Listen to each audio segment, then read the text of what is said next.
छोटे से गांव में विक्रम नाम का एक गरीब आदमी अपनी पत्नी सुमन और बेटे आदित्य के साथ रहता था। विक्रम के पास एक छोटा सा ठेला था जिस पर वह बिरयानी बेचकर अपना गुजारा करता था। उसकी पत्नी अक्सर बीमार रहती थी, जिसकी वजह से विक्रम जो पैसे कमाता वे सुमन की दवाई में ही खर्च हो जाया करते थे।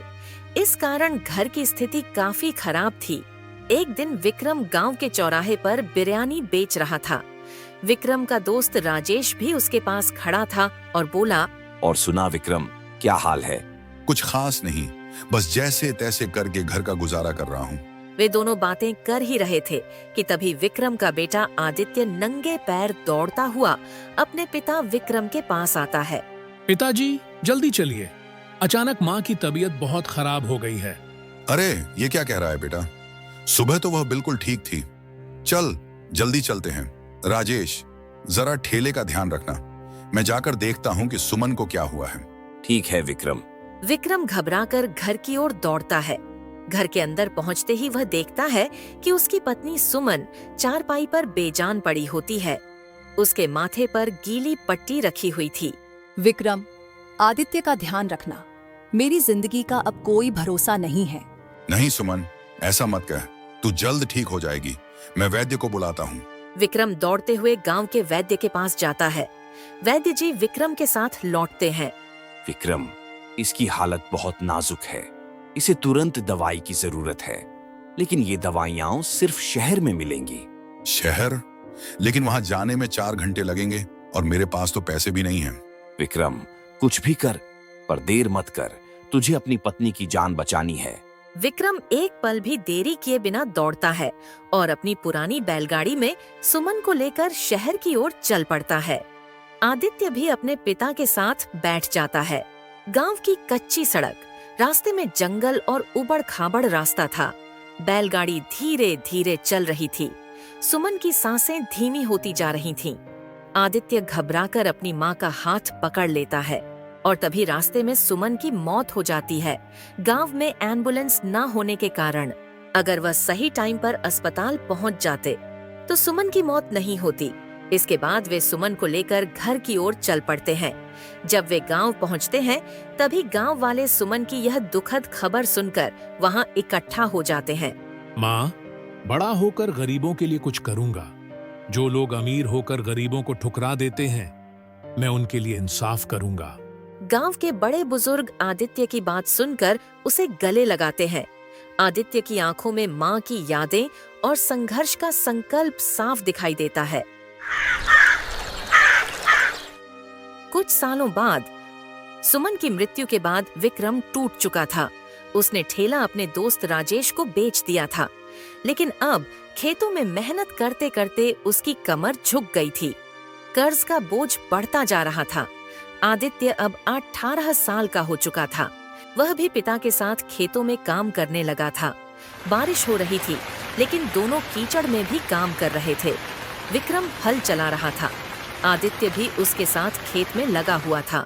बेटा थोड़ा आराम कर ले, तुझे ठंड लग जाएगी। नहीं पिताजी, मुझे काम पूरा करना है। आपने कहा था कि मेहनत कभी बेकार नहीं जाती। विक्रम बेटे को गर्व से देखता है। आदित्य का हौसला देखकर उसकी आंखें नम हो जाती हैं। तभी बारिश रुक जाती है। इतने में गांव का साहूकार विजय सेठ खेत पर आ जाता है। उसके साथ उसके गुंडे भी थे। ओए विक्रम, कर्ज की किस्त का क्या हुआ? अभी तक पैसे नहीं दिए। सेठ जी, बस 1 महीने का और समय दे दीजिए। फसल कटने पर सब चुका दूंगा। बस बहुत हो गया तेरा नाटक। अब मैं तेरी जमीन अपने नाम लिखवा लूंगा। सेठ गुंडों को इशारा करता है। गुंडे विक्रम को जमीन पर धक्का दे देते हैं। आदित्य यह सब देखकर गुस्से से तिलमिला उठता है। वह सेठ के सामने खड़ा हो जाता है। सेठ, तुम मेरे पिता को हाथ मत लगाना। अबे छोटू, तू मुझे धमकी देगा? चल भाग यहाँ से। सेठ आदित्य को धक्का देता है। आदित्य गिर जाता है, लेकिन तुरंत उठकर फिर से सेठ के सामने आ खड़ा होता है। उसकी आंखों में आंसू और गुस्सा दोनों होते हैं। मैं तुम्हें अपनी जमीन नहीं लेने दूंगा।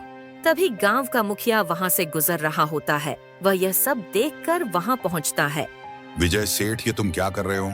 मुखिया जी, मैं तो इनसे अपना कर्ज लेने के लिए आया हूँ। ये कौन सा तरीका है तुम्हारा कर्ज लेने का?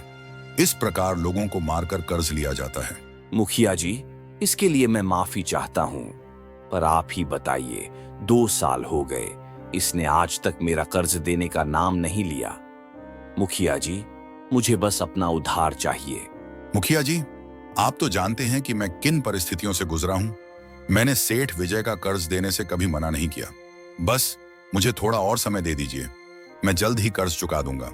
ठीक है, 6 महीने के अंदर विजय का कर्ज चुका देना। विजय सेठ मुखिया के इस प्रकार विरोध करने से डर जाता है, इसलिए वह गुस्से में भुनभुनाता हुआ वहां से चला जाता है।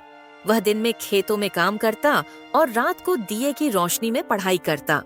उसकी आंखों में एक सपना था। वह खुद से वादा करता है कि वह पढ़ाई के जरिए अपनी जिंदगी सुधारेगा।